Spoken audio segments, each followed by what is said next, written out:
जय श्री राम। मंगल भवन मंगल हारी,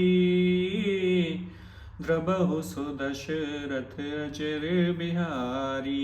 राम सिया राम जय जय राम।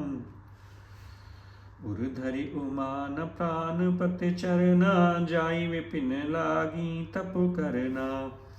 अति सुकुमार न तनु तप जोगु, पति पद सुमिर तजऊ सब भोगु। प्राणपति शिव जी के चरणों को हृदय में धारण करके पार्वती जी वन में जाकर तप करने लगी। पार्वती जी का अत्यंत सुकुमार शरीर तप के योग्य नहीं था, तो भी पति के चरणों का स्मरण करके उन्होंने सब भोगों को तज दिया। नित नव चरण उपज अनुरागा, बिसरी देह तपहि मनु लागा। सम्मत सहस मूल फल खाए, सागु खाए सत बरस गवाए। स्वामी के चरणों में नित्य नया अनुराग उत्पन्न होने लगा और तप में ऐसा मन लगा कि शरीर की सारी सुध-बुध बिसर गई। 1000 वर्ष तक उन्होंने मूल और फल खाए और फिर 100 वर्ष तक साग खाकर बिताए। कछु दिन भोजन बारि बतासा, किए कठिन कछु दिन उपवासा। बेल पाते मही परई सुखाई, 3 सहस संवत सोई खाई। कुछ दिन जल और वायु का भोजन किया और फिर कुछ दिन कठोर उपवास किए, जो बेलपत्र सूखकर पृथ्वी पर गिर जाते थे। 3000 वर्ष तक केवल उन्हीं का सेवन किया। पुण्य परिहर सुखान उपरना, उमहि नाम तब भयउ अपरना। देख उमहि तप खीन शरीरा, ब्रह्म गिरा भय गगन गभीरा। फिर सूखे पत्ते भी छोड़ दिए, तभी पार्वती जी का नाम अपर्णा हुआ। तब से उनका शरीर क्षीण देखकर आकाश से गंभीर ब्रह्मवाणी हुई। भयउ मनोरथ सुफल तब, सुन गिरिराज कुमार। परिहर दुसह कलेश सब, अब मिलहि त्रिपुरारी। हे पर्वत राजकुमारी, सुन तेरा मनोरथ सफल हुआ। तू अब सारे असह्य क्लेशों को त्याग दे, अब तुझे शिव जी मिलेंगे। अस तप काहु न कीन भवानी, भये अनेक धीर मुनि ज्ञानी। अब उर्धरहु ब्रह्म बरबानी, सत्य सदा संतत सुचि जानी। हे भवानी, धीर मुनि और ज्ञानी बहुत हुए हैं, पर ऐसा कठोर तप किसी ने नहीं किया। अब तू इस श्रेष्ठ ब्राह्मण की वाणी को सदा सत्य और निरंतर पवित्र जानकर अपने हृदय में धारण कर। आवे पिता बुलावन जबहि, हठ परिहर गर जायहु तबहि। मिलहि तुम्हि जब सप्त ऋषि सा, जानहु तब प्रमाण बागीसा। जब तेरे पिता बुलाने को आए तब हट छोड़कर घर चली जाना, और जब तुम्हें सप्तऋषि मिलें तब इस वाणी को ठीक समझना। सुनत गिरा विधि गगन बखानी, पुलक गात गिरिजा हरिशानी। उमा चरित सुंदर में गावा, सुनहु शंभु कर चरित सुहावा। इस प्रकार आकाश से कही हुई ब्रह्मा की वाणी को सुनते ही पार्वती जी प्रसन्न हो गईं और हर्ष के मारे उनका शरीर पुलकित हो गया। याज्ञवल्क्य जी ने भारद्वाज जी से कहा, मैंने पार्वती का सुंदर चरित्र सुनाया, अब शिवजी का सुहावना चरित्र सुनो। जब ते सती जाई तनु त्यागा, तब ते शिव मन भयउ विरागा। जपहि सदा रघुनायक नामा, जह तह सुनहि राम गुण ग्रामा। जब से सती ने शरीर त्याग किया, तब से शिवजी के मन में वैराग्य उत्पन्न हो गया। वे सदा श्री रघुनाथ जी का नाम जपने लगे और जहां तहां श्री रामचंद्र जी के गुणों की कथाएं सुनने लगे। चिदानंद सुख धाम शिव, विगत मोह मद काम। विचरहि महि धैर्य धीर, हृदय हरि सकल लोक अभिराम। चिदानंद सुख के धाम, मोह मद और काम से रहित शिवजी संपूर्ण लोकों को आनंद देने वाले भगवान श्री हरि श्री रामचंद्र जी को हृदय में धारण करके पृथ्वी पर विचरने लगे।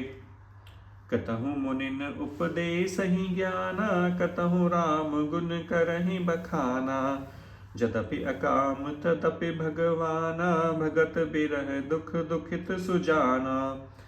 वे कहीं मुनियों का ज्ञान का उपदेश करते और कहीं श्री रामचंद्र जी के गुणों का वर्णन करते। यद्यपि सुजान शिव जी निष्काम हैं, तो भी वे भगवान अपने भक्त के वियोग से दुखी थे। एह विधि गयो काल बहु बीती, नित न होई राम पद प्रीति। नेम प्रेम शंकर कर देखा, अविचल हृदय भगत के रेखा। इस प्रकार बहुत समय बीत गया। श्री रामचंद्र जी के चरणों में नित नई प्रीति हो रही है। शिव जी के कठोर नियम, अनन्य प्रेम और उनके हृदय में भक्ति की अटल टेक को जब श्री रामचंद्र जी ने देखा, प्रगटे राम कृतज्ञ कृपाला, रूपशील निधि तेज विशाला।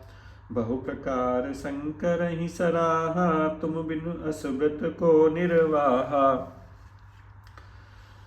तब कृतज्ञ कृपालु रूप और शील के भंडार महान तेजपुंज भगवान श्री रामचंद्र जी प्रकट हुए। उन्होंने बहुत तरह से शिव जी की सराहना की और कहा कि आपके बिना ऐसा व्रत कौन निभा सकता है। बहुविधि राम से वही समुझावा, पार्वती कर जन्म सुनावा। अति पुनीत गिरिजा के करनी, बिस्तर सहित कृपा निधि बरनी। श्री रामचंद्र जी ने बहुत प्रकार से शिव जी को समझाया और पार्वती जी के जन्म का सुनाया। कृपा निधान श्री रामचंद्र जी ने विस्तार पूर्वक पार्वती जी की अत्यंत पवित्र करनी का वर्णन किया। अब विनती मम सुनहु शिव, जो मो पर निज नेहु। जाई विवाहु शैल जही, यह मोहे मांगे देहु। फिर उन्होंने शिव जी से कहा, हे शिव जी, यदि मुझ पर आपका स्नेह है तो अब आप मेरी विनती सुनिए। मुझे यह मांग दीजिए कि आप जाकर पार्वती जी के साथ विवाह कर लें। कह शिव जदपि उचित अस नाही, नाथ वचन पुण्य मेट न जाही। सिर धरे आय सुकरिय तुम्हारा, परम धर्म यह नाथ हमारा। शिव जी ने कहा, यद्यपि ऐसा उचित नहीं है, परंतु स्वामी जी की बात भी मेटी नहीं जा सकती। हे नाथ, मेरा यही परम धर्म है कि मैं आपकी आज्ञा को सिर पर रखकर उसका पालन करूं। मातु पिता गुरु प्रभु के बानी, बिनहि विचार करिय शुभ जानी। तुम सब भांति परम हितकारी, आज्ञा सिर पर नाथ तुम्हारी। माता पिता गुरु और स्वामी की बात को बिना ही विचारे शुभ समझकर मानना चाहिए। फिर आप तो सब प्रकार से मेरे परम हितकारी हैं। हे नाथ, आपकी आज्ञा मेरे सिर पर है। प्रभु तो शिव सुनि शंकर वचना, भक्ति विवेक धर्म जुत रचना। कह प्रभु हर तुम्हार पन रहेऊ, अब उर राखेऊ जो हम कहेऊ। शिव जी की भक्ति ज्ञान और धर्म से युक्त वचन रचना सुनकर शुभ प्रभु रामचंद्र जी संतुष्ट हो गए। प्रभु ने कहा, हे हरि, आपकी प्रतिज्ञा पूरी हो गई। अब हमने जो कहा है उसमें हृदय में रखना। अंतर ध्यान भय अस भाषी, शंकर सोई मूरति उर राखी। तब ही सप्त ऋषि शिव पही आए, बोले प्रभु अति वचन सुहाए। इस प्रकार कहकर श्री रामचंद्र जी अंतर ध्यान हो गए। शिव जी ने उनकी वह मूर्ति अपने हृदय में रख ली। उसी समय सप्तऋषि शिव जी के पास आए। प्रभु महादेव जी ने उनसे अत्यंत सुहावने वचन कहे। पार्वती पही जाए तुम, प्रेम परीक्षा लेहु। गिरिहि प्रेरे पठेउ, भवन दूर करेउ संदेहु। आप लोग पार्वती के पास जाकर उनके प्रेम की परीक्षा लीजिए और हिमाचल को कहकर उन्हें पार्वती को लिवा लाने के लिए भेजिए तथा पार्वती को घर भिजवाइए और उनके संदेह को दूर कीजिए।